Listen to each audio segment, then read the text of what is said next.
Hello everybody, my name is Keyboard Slapper and today I'm going to be talking about EGX 2014 and some of my favourite games at this year's event. I do realise it has been quite a long time since you've seen this ugly, unshaven and unclean face. So I'm very sorry. Actually, no, I think you're quite fortunate for not seeing it, because, I mean, I wouldn't want to see this on a daily basis, let me tell you. Like every year, I decided to go on a Thursday thinking, it's a Thursday, not many people are going to go there. Who goes to expos on a Thursday? It's a work day, it's a school day, not many people are going to be there. Turns out, a lot of fucking people go to expos on a Thursday. So I didn't get to play many big titles like I intended to, but I did manage to sneak in 3 or 4 in just before it all got really massively packed. So the main big games I played, one was Alien Isolation. My god, that was terrifying. It was on the PlayStation 4 and I really enjoyed the game mainly because they had actually made aliens scary once again. Over the previous years, they've just been a laughing stock. What with Alien Colonial Marines, they've just made them into the shittest things ever. Not scary at all. Whereas this one makes them bloody terrifying. I played a survival mode where you have no resources to your name and basically you've got to escape from the ship, but you can't do anything, basically. You can pick up some stuff as it goes on, but the only stuff that I found was pretty useless and actually got me killed quicker, which was really bad. So the only thing you could do was sneak around and be as silent as possible, hiding in lockers, hiding behind crates, being as quiet as possible so the xenomorphs don't hear you and see you and eat your face. And it was actually really bloody difficult. I would end up behind a crate and the alien will be on the other side and I'll just find myself shitting bricks. So I'll just leg it and then find myself just having a hole in my face and yeah, it didn't really work out. So I sort of opted out of playing it, out of jumping out of my skin about 5 times, and then just watched someone else play it. And it was great fun. I also got to play Sunset Overdrive, but on multiplayer. I would rather play the single player because I feel like that has more replay value. I did enjoy it. There was a sense of team play, but at the same time, I was really unconnected with the people who I was playing with. So it felt a bit rough. It was basically like just going into a random lobby in a game. You don't know who you're playing with, and it just had that sort of like, I hope they know what they're doing, because I don't really know what I'm doing and no one's explaining it and you're just sort of like, this is a bit...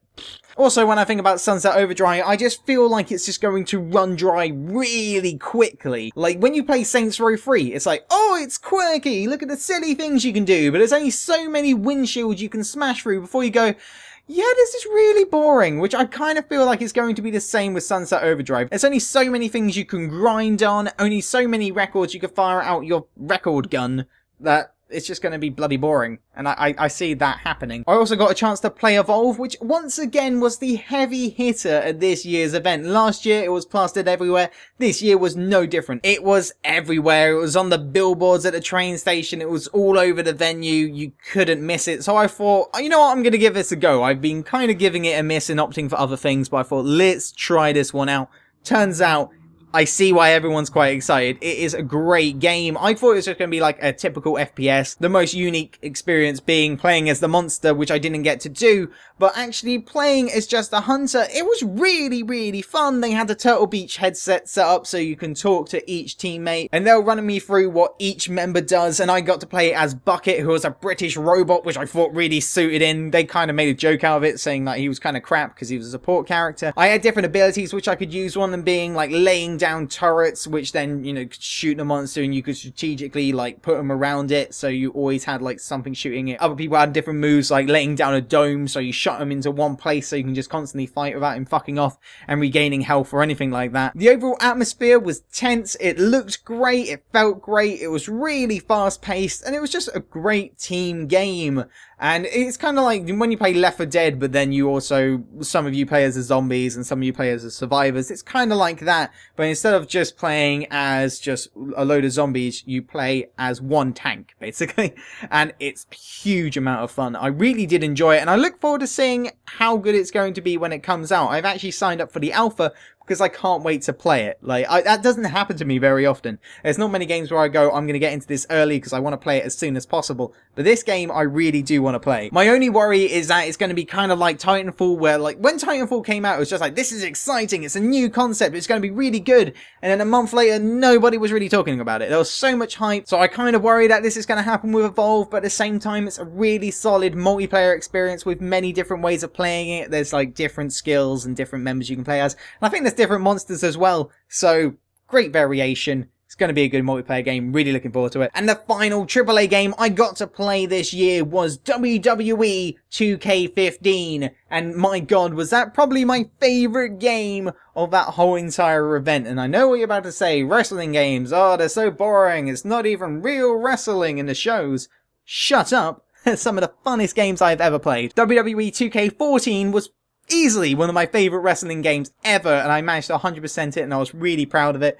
And it was just such a fun game. And this one, they sort of just bumped up the volume. They sort of kept the same basic structure of 2K14, but they've just made it better. The graphics are fantastic. They've added sort of like a fatigue system, so when both of you are running really low on energy, you're just crawling across the floor, limping, and it got such a good sense of realism, which I really, really enjoy. There was one time I was up against this one guy, we were both completely knackered, just limping around the ring, and I decided it would be quite fun to try and get on top of the turnbuckle, and after like 30 seconds, he finally got on top of there, he was ready to jump, and then he just slipped, hit the rope, and fell to the floor. It was one of those moments which was hilarious, but it just felt so real. I really, really enjoyed it. As soon as I got Wi-Fi connection, I was pre-ordering that thing. I am looking forward to that game like there is no tomorrow. So that was pretty much all the AAA games I got to play this year, which was a bit unfortunate. There were some other games which I did want to try out, like Far Cry 4. I did get to watch some people playing it and like watching over their shoulders.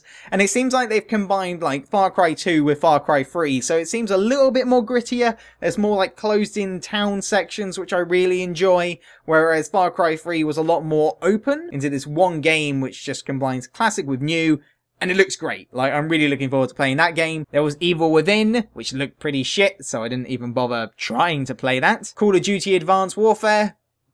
Do I really have to say anything about that? There was Hatsune Miku Diva thing. Basically, it's a rhythm game which they put onto a PlayStation 3 on a big screen which you had to sit like that close to, so you couldn't see where each button was coming from, which was really bloody annoying. The last games have been on PSP, so everything is on that like little screen so you can see what's about to come on. Not a bloody big screen, it was so unnecessary. Speaking of sitting too close to screens, don't be this guy. You're sitting so close to a screen, which is that size. Move it back a meter, you're going to be blind by the time you're 30. So as I said, I spent the rest of my time in the indie section where I found some absolutely fantastic games, and once again I'm going to just list 4 of them. There are some good honourable mentions as well, but I'll just leave them in the description below because I don't have time to talk about all of them. One of my favourite indie games I got to play was Terra, which if you've played anything like Robotech is kind of similar to that, where you have blocks and then you make robots and vehicles to then fight other robots. But this game is based around an open world where you can actually collect resources to build blocks, and then also you can go out and find other vehicles and robots to destroy them and then collect the blocks off them. Everything that I kind of wanted Robotech to be in a game.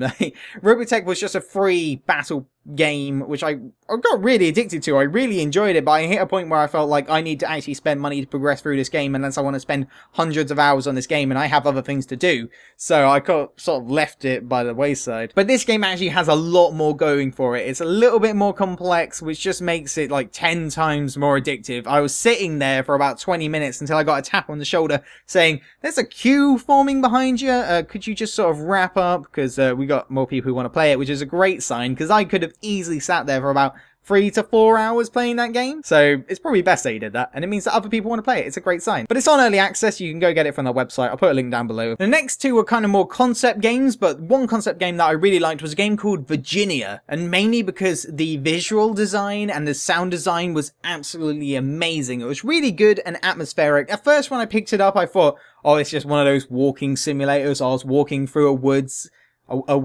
Yeah, that makes sense. And then suddenly it just cut me into an elevator where I was walking through an office, and then I was picking up files, and I was just trying to make up what I'm doing in my mind. Like, it didn't just tell you outright. You really had to sort of like form the story in your head.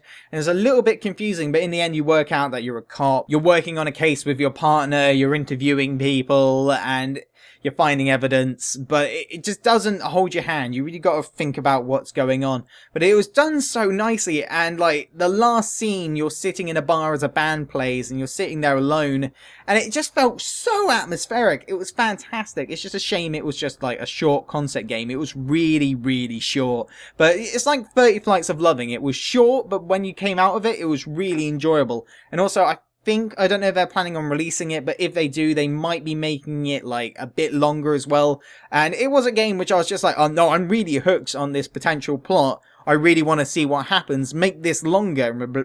Just release it. I really want to play this game. Another game I just have to mention because it was just so beautiful was Eliott in the Chorus. It is a really interesting game, but it did feel quite flat in the way of plot. There was really nothing in the demo, and I did find myself being quite confused as well in the way of gameplay, because it didn't really hold your hand through it, which I feel like it kind of needed, because I could like pick up items and put them around, switch them with other items, but I didn't really see the purpose of it. But what it did do was really give me a sense of the style these guys have created. It's absolutely fantastic. Basically, everything's made out of these light particles, which they've made their own game engine for this. It was just outstanding. And my favourite indie game of them all is actually a game which is already out at the moment, and you can actually get it on Steam now on early access for $8.99, and it's a fantastic game called LA Cops by Modern Dreams, who are the guys who made The Button Affair, and they've kept with that style of it being really simple and slick, and it just looks really stylish and cool. They've kept that, and then they've just put it into a game which feels like Hotline Miami combined with Door Kicker and Miami Vice. You play as two cops of your choice. You've got to go from room to room, either arresting or killing criminals and just doing the objective at hand. But you can go at it in two ways. You can either go in there gun blazing, or you can just go in there and try to arrest everybody. It's kind of like playing Hotline Miami when you think, I'm not going to use guns, I'm just going to punch everyone. It's basically that sort of vibe, but it's not half as violent. It's still kind of violent, there's like blood splatters and everything, but not to the extent of Hotline Miami. That game is just mental. And speaking of Hotline Miami, I actually didn't see Hotline Miami 2 anywhere on the show floor, despite I think it's saying that it would be there, which is a bit of a shame. But LA Cop was there, and that was also fantastic, so I suggest that you guys go check that one out. Favorite indie game of the whole entire show. Easily one of the ones that you should be checking out right now. Link down below, I can't remind you enough. It's a really fun game. In fact, it's in early access. There are still a few bugs. I did find myself, you know, having a few doors twitching out on me, but to be honest, it kind of just added to the charm of it, really, because it's a ridiculous game, and when ridiculous things happen, it kind of suits. So that was my EGX experience. I got to play some fantastic games, which I'm just really looking forward to playing and really getting into. I also got to buy some really expensive chips. Seriously, I spent like £5 on a bottle of water and a portion of chips. That's extortionate. It's just fucking fried potato, but I digress. I put all the details for the games which I have mentioned, and also some honourable mentions which I didn't actually get around to talking about in the video down below. I think you should check them all out. And on that note, I'll see you guys in the next one. Farewell.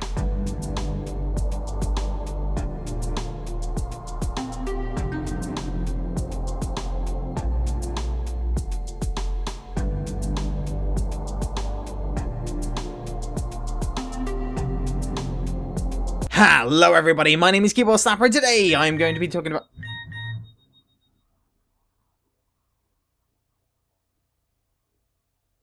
Are you fucking serious?